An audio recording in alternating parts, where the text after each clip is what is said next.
Nosso tema de hoje, trânsito. Por que o motorista insiste em cometer imprudências, em desrespeitar as normas? Você participa conosco.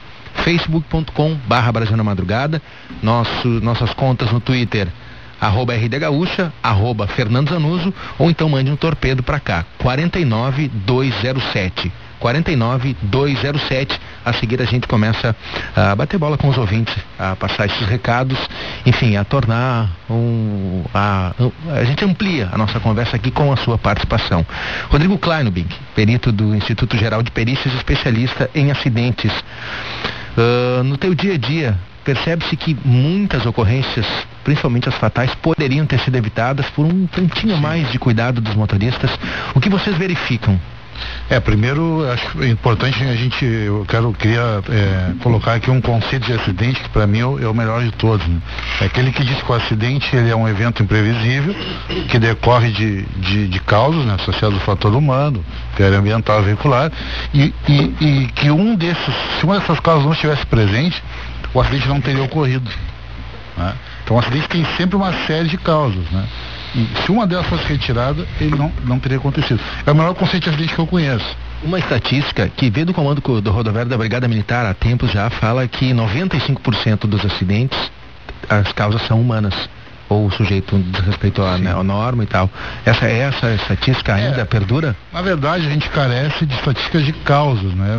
Feito dentro de um rigor científico, né? E a gente tende a supervalorizar o fator humano e negligenciar o fator causal viário e ambiental, que é muito mais alto no nosso país, e o fator veicular também, principalmente associado à falta de manutenção de veículos, que está muito mais presente do que mostra a estatística oficial.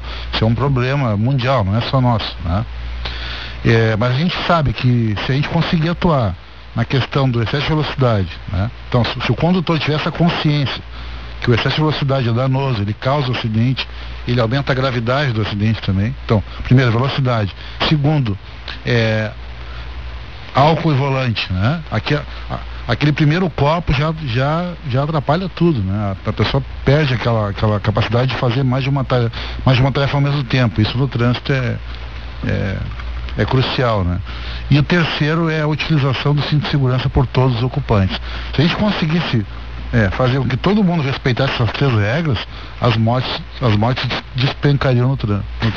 Há um tempo atrás, enquanto eu estava na reportagem, eu pedi que tu fizesse um cálculo, né, sobre andar a 80 no limite, a 100, a 120, e a relação com o gasto de combustível e o ganho de tempo. Pode repetir esse cálculo, por favor? O custo, a gente fez, só faz um ano mais ou menos, né? A gente calculou para um trajeto de Porto Alegre a Capão da Canoa, mais ou menos, acho que foi isso, que a gente percebeu ali que o ganho de tempo é muito pequeno, o consumo de combustível aumenta muito no veículo, né? A gente excedendo a velocidade máxima, então o custo-benefício aí não é péssimo, né?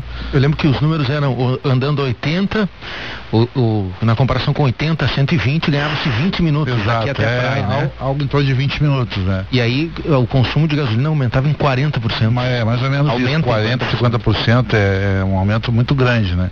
E, quer dizer, não vale a pena, né? Não se tem ganho nisso. E aumenta muito o risco de se envolver num acidente com morte, né?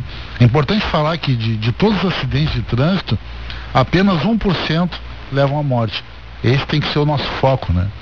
Primeiro esse 1%, depois os 15% que causam lesões, né? E nesses acidentes estão velocidade, álcool ao volante, não uso cinto de segurança.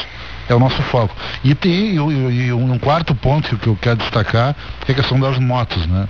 O meu último plantão foi no domingo, foi do sábado das 20 horas ao domingo às 20 horas. Eu atendi 3 acidentes com morte, os 3 eram com moto. Então isso é emblemático, né? Capitão Donato, outro tipo de conduta dos motoristas também acabam ajudando no acidente. Por exemplo, dirigindo mateando, falar o celular. Claro, não pode matar a pessoa, mas pode tirar a atenção. Que outros pequenos comportamentos os motoristas têm que contribuem para acidentes? E a gente não fala de acidente só de morte, de uma maneira geral. Não, tirou a atenção, pode matar sempre, né? Então há um estudo comparado que falar ao celular, tomar chimarrão é a mesma coisa que consumir 1 a 2 copos de cerveja, né? O reflexo perdido, né, nessas duas atividades, ele é praticamente o mesmo do que estar embriagado.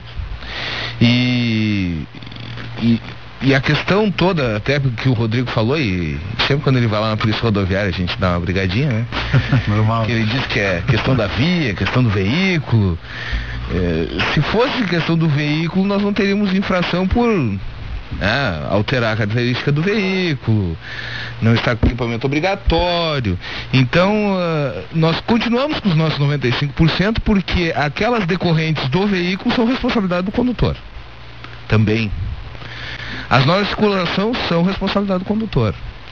E aí nós vamos, claro, o Dr. Jaime falou aqui, as nossas vias, elas são sinuosas, são antigas, pistas simples, estreitas, sem acostamento, grande maior parte delas. Então a gente tem que atribuir alguma coisa à via, sim, né?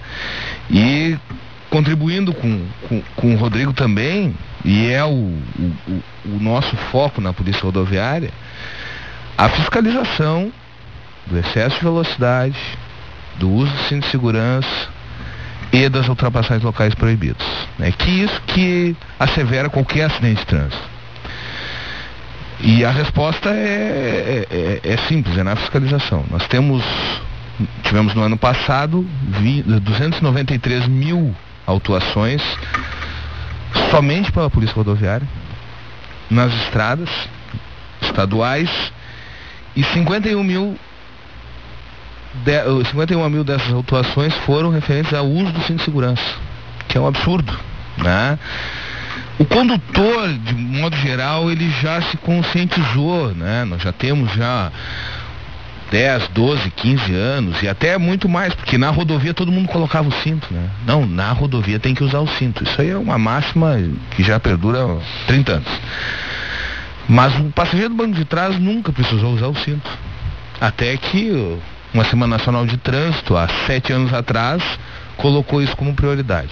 E a fiscalização recaiu, então, nos demais passageiros com relação ao uso do cinto de segurança. Tivemos mais, que é a segunda no nosso ranking de infrações, né? 27 mil infrações constatadas e autuadas de ultrapassagem local proibido. Também é uma coisa que a gente vem firmando e tendo por foco isso, que representa quase 10%, né, das nossas autuações. E o excesso de velocidade, contabilizando tanto os radares fotográficos quanto os manuais, que, né, temos a abordagem, nós também temos em média por ano 25, 30 mil autuações. Então, continuamos tendo esse foco. Sabemos que é isso que causa o 1% de acidentes com morte. E essa é a nossa forma de tentar evitar e, de certa forma, né, educar de uma maneira que eu entendo por equivocada, mas é a única que nós temos até então.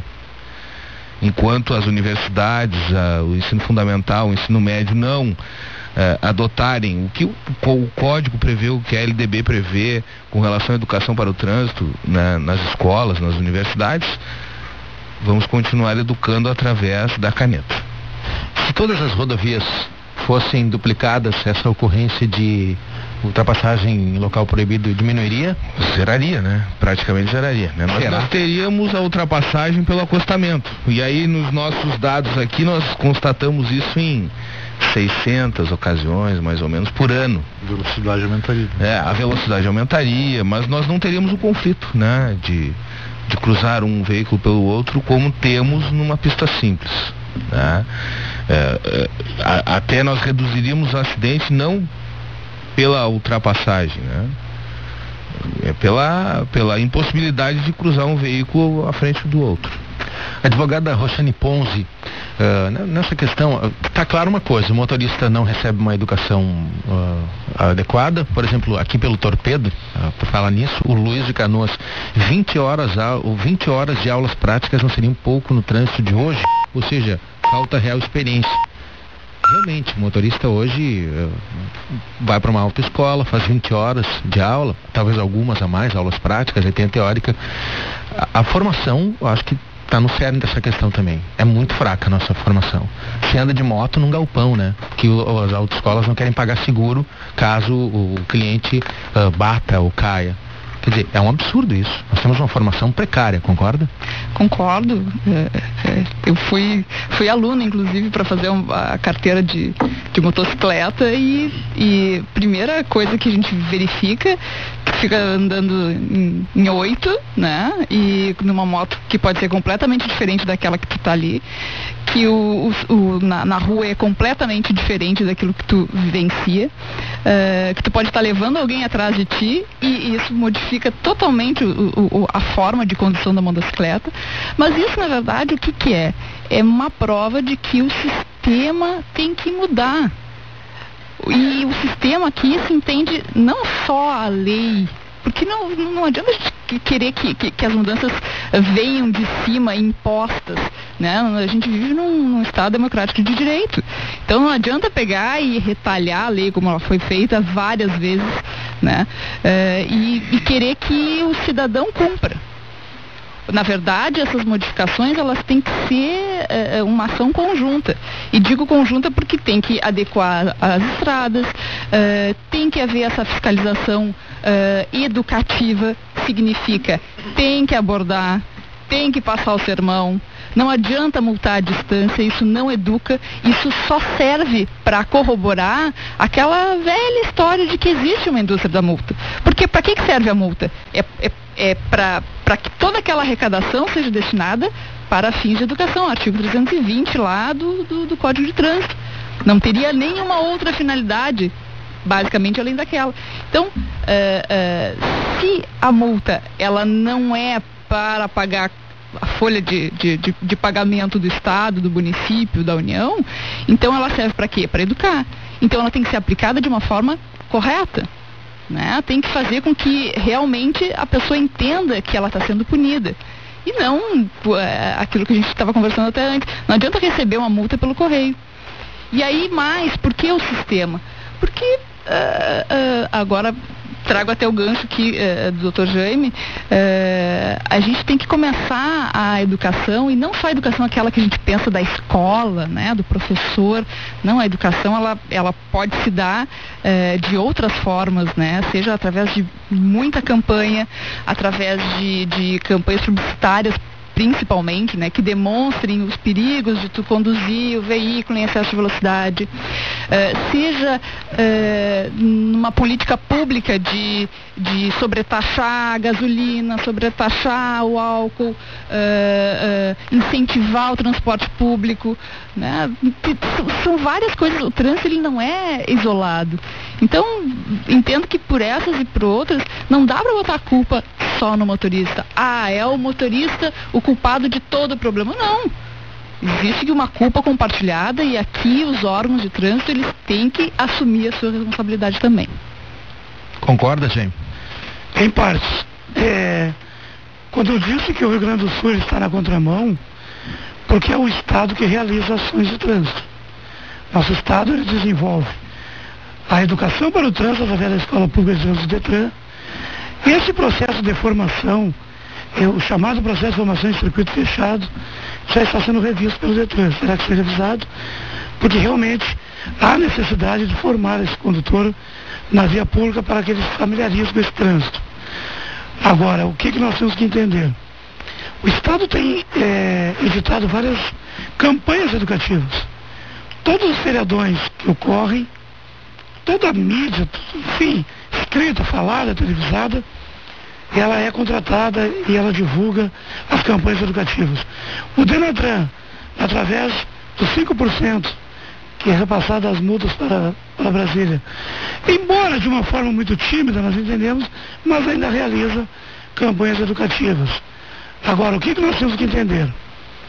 A campanha educativa tem o seu momento, a conscientização tem o seu momento e a fiscalização tem o seu momento.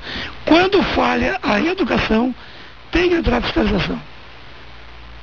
Eu vou discordar em parte com o Rodrigo, porque eu entendo que 100% da culpa dos acidentes é do condutor.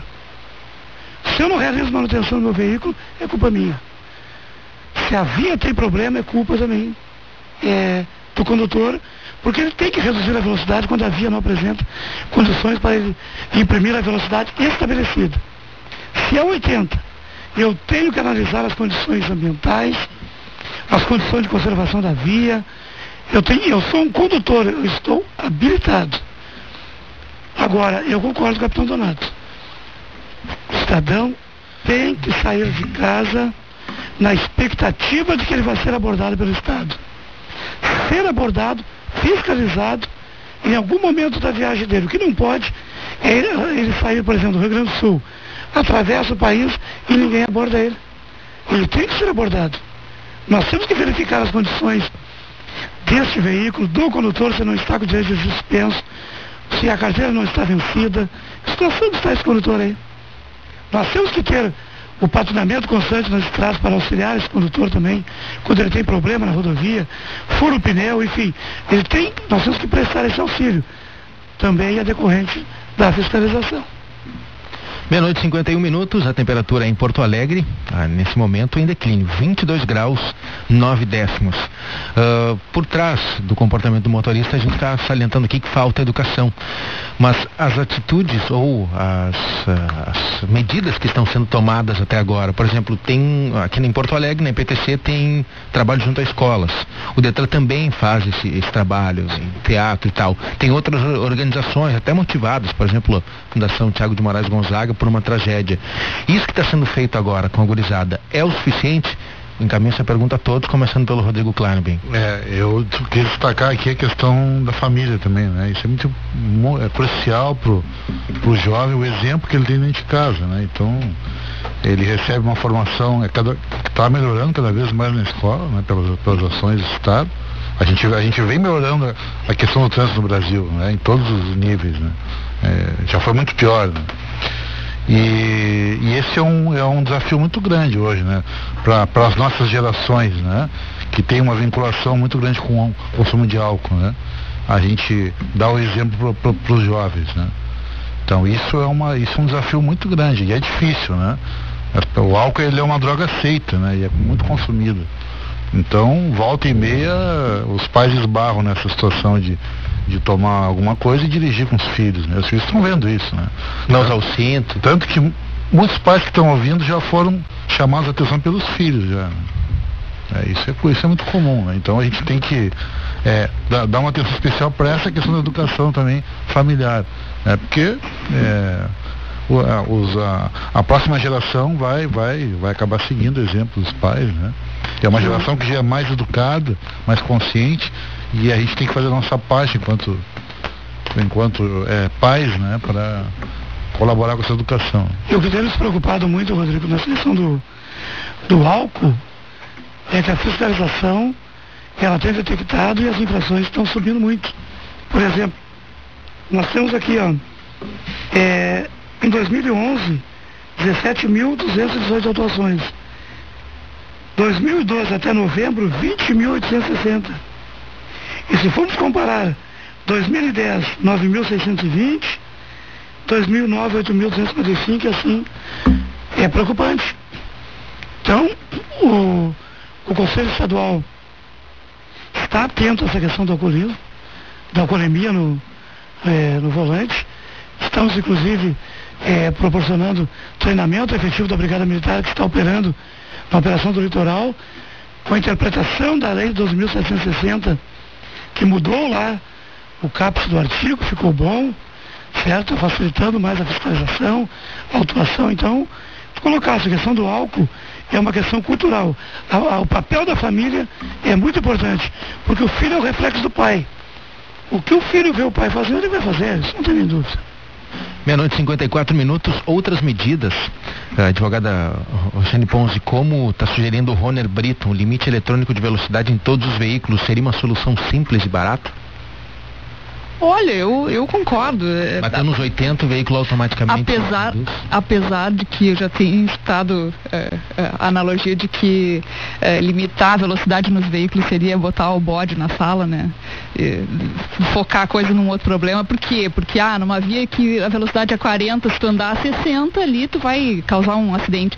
Com certeza vai causar um acidente, só que um acidente a 60 por hora nunca vai causar os mesmos danos de um acidente a 80, independente do local. Então, eu acho que o interesse econômico nessas horas, ele realmente prevalece em vários setores da nossa sociedade, seja no contra, exigindo que os veículos venham com um sistema antifurto, antes mesmo de se exigir ABS, airbag, enfim, todos os outros sistemas de segurança que os veículos precisam.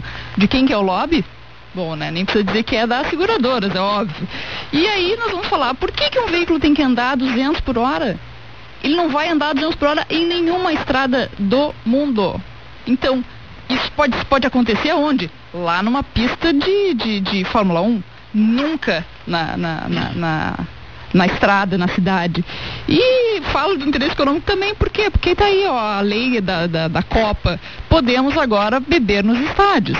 Né? E que engraçado isso, o interesse econômico novamente nos tirando a nossa capacidade de gerir a forma como nós vamos conduzir as coisas. Então, sim, a família ela tem que interferir nesse processo, né, de educação. Acho um pouco complicado que o Estado venha a intervir nesse tipo de situação.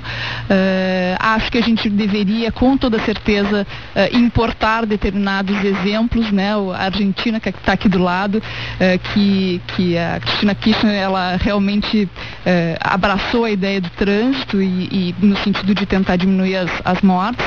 E lá eles têm 1%, por exemplo, das receitas das seguradoras é destinada para o trânsito.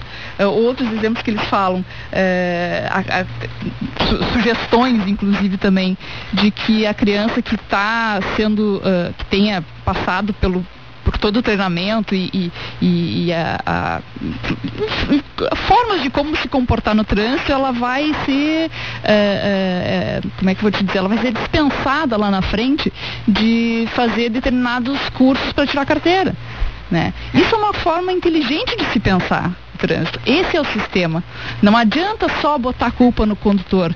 Tem que o Estado também deixar de tirar o mico do seu ombro e botar do lado do outro. Não adianta não querer que não bebam e dirijam à noite se não tem táxi, se não tem transporte público.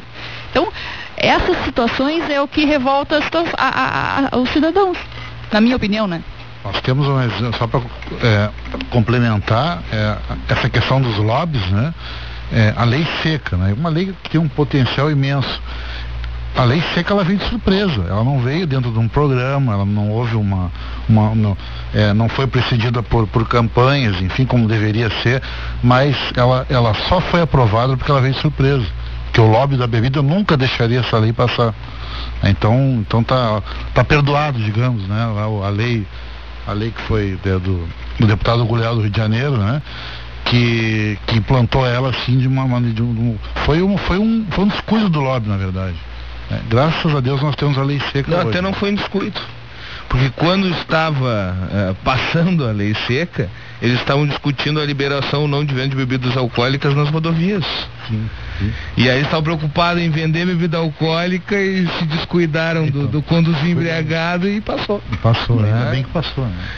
Não, e essa parte da lei ela foi esquecida, né? Porque não existe fiscalização na venda de bebida alcoólica, né? Os estados que compraram a lei, Rio de Janeiro e Rio Grande do Sul, estão tendo resultados aí excelentes, né?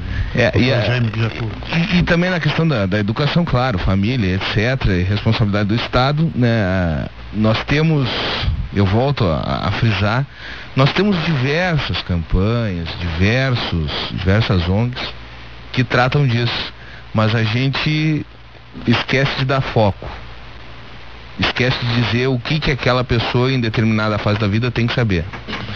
A criança tem que ser pedestre, adolescente tem que ser preparado para ser um futuro condutor, e assim sucessivamente. Muito bem, 00:59, 40 segundos, vem a notícia na hora certa, dá 1h, na sequência o giro do placar, e voltamos com o Brasil na Madrugada a seguir tratando do tema trânsito, a relação conflituosa do motorista com os colegas no trânsito e as consequências do mau comportamento. Estamos falando de trânsito e agora queremos a sua participação. facebook.com/Brasil na Madrugada ou então nosso torpedo 49207. A seguir a gente coloca também à sua disposição nossos telefones. Nossos convidados, o Rodrigo Kleinobing, perito do Instituto Geral de Perícias, a advogada Roxane Ponzi, especializada em Direito de Trânsito, Jaime Pereira, presidente do Conselho Estadual de Trânsito, e o capitão Roberto dos Santos Zonato, do Comando Rodoviário da Brigada Militar. Nós falamos aqui fora do ar que o álcool tornou-se uma questão de saúde pública, né? Quer dizer, o acesso é facilitado e em função do lobby fica muito fácil chegar no posto, comprar e tal. O álcool realmente precisa receber o foco das autoridades, já recebe, né? Mas nós falamos aqui anteriormente também que existe furos no Código de Trânsito Brasileiro. Agora veio uma regra que enrijeceu. Vocês acham que com um valor maior, como está agora, quase R$2.000 para quem for flagrado, isso vai inibir o uso de álcool? Começamos pelo Rodrigo Kleinobing. Eu acho que sim, eu acho que tem um fator positivo aí, né, de as pessoas não querem serem pegas, né, e quanto maior a multa, né, maior esse temor. Mas a questão do álcool é uma questão que tem que ser enfrentada, né? A restrição ao álcool é muito bem-vinda na nossa sociedade, até porque não é só a questão da acidentalidade. Nós estamos aí poupando, evitando alguns alcoólatras depois também, né? Então, essa lei que proibiu o consumo de álcool nos estádios, né? Excelente lei, né? Pena que foi agora passaram por cima dessa lei para a Copa do Mundo, né? Então eu sou a favor de qualquer restrição, né, ao consumo de álcool. Até a lei seca municipal que foi discutida já, que restringia o consumo a alguns bares, eu acho que isso seria muito bom para a nossa cidade, né, como Porto Alegre, falando em Porto Alegre, porque é muito mais fácil fiscalizar, né? É só direcionar a fiscalização para aqueles lugares onde se está bebendo. Mas isso foi totalmente vencido pelo lobby também, né? Eu tenho um exemplo pessoal, eu morei com a minha mãe até os 28 anos. E eu não bebi em casa, porque ninguém bebia em casa, eu tinha vergonha de beber em casa. Isso foi uma vantagem muito grande para mim, né? Eu consumo álcool e tal, só conheci bem mais tarde, né? Então, eu acho que isso é uma coisa que tem que ser vista por relação aos jovens, né? Que hoje qualquer festa de adolescente tem álcool, né? Aí, é isso. Dentro dessa questão que nós falávamos do lobby e tal, hoje a parte mais sensível do corpo é o bolso, né? Vocês concordam com isso? Quer dizer, o motorista que acaba pagando a multa mais alta, ele se conscientiza a partir dessa multa. Alguns outros não, levam em consideração essa questão da saúde, da família. Mas a mordida no bolso maior, capitão Donato, vai ajudar? Não concordo tanto com a mordida no bolso, né? Até nós estávamos comentando antes de entrar no programa que, R$2.000, ok. Se eu ando de Land Rover, troco, né? R$2.000 para quem está indo para a praia, assalariado, com o seu carro, cuidadinho, é um valor considerável. Mas a gente, quando constata a infração de embriaguez, principalmente agora no verão, na saída das baladas, lá na Estrada do Mar, são pessoas de alto poder aquisitivo. Eles não estão preocupados com os R$2.000. A grande preocupação é 1 ano sem dirigir. Isso dói muito. E aí que está o nosso problema, né? A nossa fase recursal, ela é muito demorada. E eu só posso restringir o direito dessa pessoa de dirigir por 1 ano depois de todos os recursos serem julgados. O que ocorre? Se pegar um bom advogado de trânsito, né, ele consegue protelar isso por 2 anos, 3 anos, e aquela pessoa já vai ter até esquecido, né, que teria a possibilidade de ficar 1 ano sem a habilitação, e aí nós perdemos o caráter educativo. A sensação de impunidade. E a sensação de impunidade cresce de forma absurda, né? Os R$2.000 é significativo, sim, né? Tanto é que a minha ceia de Natal, saiu a lei no 24, minha ceia de Natal foi para explicar a todos os meus familiares o que eles poderiam ou não fazer e quais eram as consequências. E o meu cunhado, que gostava de tomar cerveja, não tomou, porque ele tinha que ir para casa, e um já dormiu lá na minha irmã, e assim sucessivamente, né? Claro, isso assusta, o valor assusta, mas as consequências são as que mais preocupam, principalmente as pessoas que saem da balada, que têm alto poder aquisitivo. 1 ano sem dirigir é muito mais significativo do que os R$2.000. E é aí que a gente tem que se preocupar, né? Tornar mais célere a questão do julgamento desse recurso, a questão do encaminhamento, que o encaminhamento para a suspensão de dirigir é rápido, são 30 dias. Mas até que nós chegamos a esse estágio da suspensão de dirigir, decorre muito tempo. A gente perde o caráter educativo, a gente perde aquela sensação de que a pessoa vai ser punida e que isso é muito presente, né? E, por óbvio, todas as nossas multas, a ultrapassagem deveria ser R$2.000. O excesso de velocidade, e a gente a pessoa ganha 20 minutos se andar de 80 para 120 indo para Capão. Mas 120 é a velocidade permitida na freeway. Nós temos que nos preocupar agora com o cara que foi pego a semana passada a 186. E esse cara vai lá e paga os seus R$500 de multa, R$570 de multa. Também vai sofrer um processo de suspensão de direito de dirigir. Mas tem essa demora, tem a questão da reincidência que a gente está conversando. Não, a reincidência vai dobrar o valor da multa se ele for multado naquele ano e aquela multa anterior seja válida. Senão não vai ser reincidente.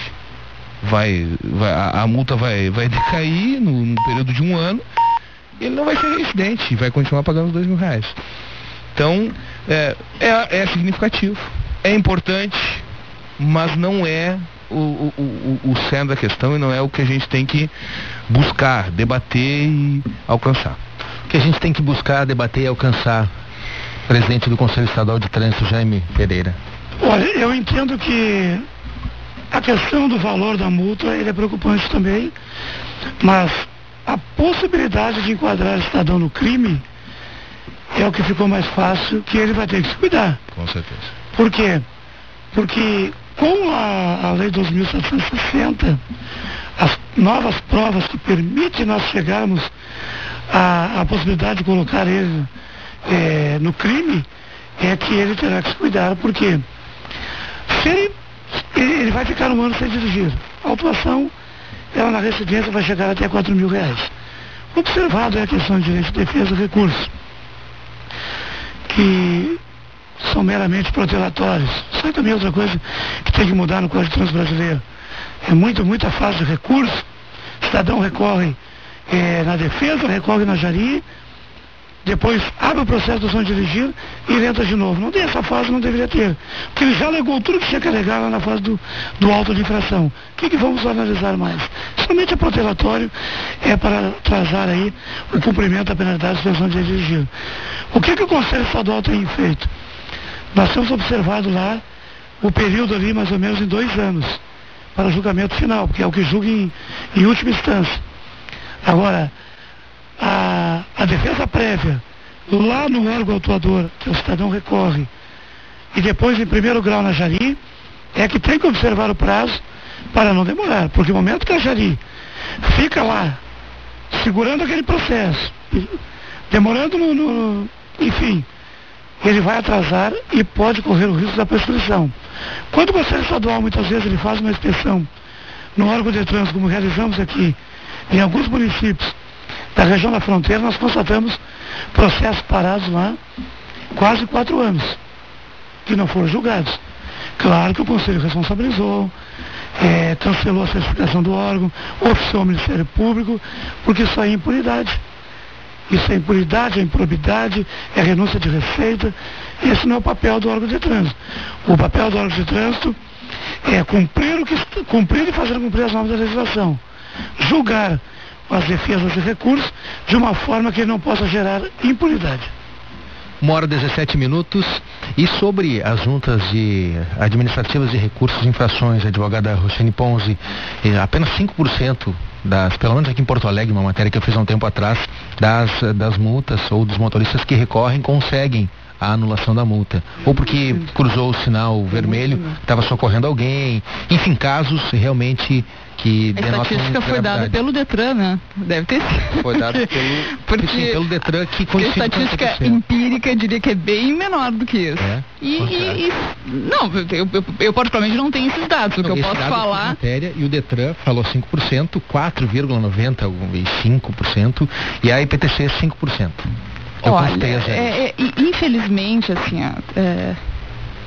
eu acho um pouco demagogo o processo, né? Primeiro porque, sim, se dá todas essas fases pro acusado, só que, na verdade, ninguém julga absolutamente nada. Ainda tu consegue ver alguma mínima qualidade, né, de julgamento, até pelo volume de processo no CETRAN. Mas nas duas primeiras fases, assim, é vergonhoso. Tu fala banana e tu recebe a resposta de maçã. E isso a gente pode fazer uma enquete com os ouvintes aqui para ver quem já recorreu e sabe o que tá escutando ali. Então, assim, são pessoas completamente despreparadas, não têm qualificação para julgamento, tá? A infraestrutura, o Detran ficou não sei quantos anos sem instaurar processo de suspensão porque não tinha quem julgasse. Isso sim é improbidade administrativa. Isso é uma vergonha. E também não adianta pegar e como se fez agora. Tem balada segura, tem multa, tem aplicação autônoma de suspensão de direito de dirigir, como que antes não se aplicava, que era do excesso de velocidade mais 50%. Antes a suspensão autônoma da embriaguez só acontecia em casos criminais. Tá? Então, se implementou tudo isso agora, aí a pessoa mesmo que ela recorra em todas as instâncias, ela é condenada, ela vai ficar 1 ano sem dirigir, vai ficar 1 mês ou 2 meses. E aí, se ela continuar dirigindo por conta e risco, se ela for pega, eu te pergunto, até quando vai ficar o Detran? A não ser que ele tenha começado isso nos meses anteriores, até quando o Detran quanto tempo vai demorar para o Detran aplicar a penalidade de cassação, que é a pena de quem dirige com a carteira suspensa? Então, sim, o valor da multa hoje é a melhor forma de penalização. Por quê? Porque o Estado não funciona. Se o Estado funcionasse, com toda certeza, aos 12 meses, sem poder dirigir, e a certeza de que vai ser flagrado se dirigisse com a carteira suspensa, é que faria com que realmente se mudasse a mentalidade. A questão do valor das multas, ela precisa urgentemente ser revista, né? O Código de 98, as multas eram calculadas em UFIRs, né? Se não me engano, foi em 2001 que foi extinta a UFIR e foi transformada em real, e desde então não houve nenhum tipo de correção no valor. Então, e fora os escalonamentos que teve, por exemplo, de multas de velocidade, né? Hoje, os honorários para recorrer de uma multa, às vezes, quase são 4 vezes maior que o valor da multa, por exemplo, né? Então, a multa efetivamente não vai fazer cócega alguma para quem anda na Land Rover. Ou até quem anda no carro de 30 mil, entendeu? E ele não recorre por causa do valor da multa. Ele paga 4 vezes o honorário para não perder Exatamente. Então, por essas e outras, o sistema é falho, ele tem que mudar, ele tem que se aperfeiçoar, as pessoas que estão julgando, tem que se dar efetivamente a ampla defesa e o contraditório para quem está recorrendo. Talvez tenha que penalizar quem entra com recurso protelatório, né? Aqui estou dando o tiro no pé dos colegas, né? Só os colegas que entram com recurso protelatório, nem precisa ser advogado para entrar com recurso, já deixamos bem claro também. Então, o sistema tem que mudar, né? E por essas e outras que, enquanto a ação não for conjunta, a gente vai continuar contabilizando mortes em cada feriado que se repetir. 1h 22 minutos, nossos telefones para você participar: 3217-6831, 3223-0600, 3217-6831, 3223-0600. Aqui pelo Torpedo 49207, você também manda o seu recado. Tem manifestações já, desde o início do programa, inclusive. O César de Santa Maria diz que... Saiu pela metade a mensagem dele aqui. No meu direito de ir e vir, quando solicitado uma blitz a soprar o bafômetro, posso fazer o mesmo ao agente? Tá perguntando um ouvinte aqui. Pode, já foi feito. Já. Em Bento Gonçalves, o cidadão, né, disse que assopraria se o policial assoprasse, porque ele também estava com a cara de embriagado. E o policial assoprou, como bom gringo vermelho. acusou 0 e ele assoprou e acusou que ele estava embriagado. E ainda depois teve que arcar com os danos morais ao agente de trânsito, né? Mas acontece, e não há problema nenhum. 1h23, temos o ouvinte na linha. Quem fala? Oi, é Cardoso de Tato, tudo bem? Oi, tudo bem? Tudo bem, é o seguinte, parabéns aí pela qualidade dos que estão emitindo as opiniões a respeito disso, está muito bonito o programa. Eu só tenho que te pedir um favor, por gentileza, baixa o volume do rádio que está reverberando pra gente aqui.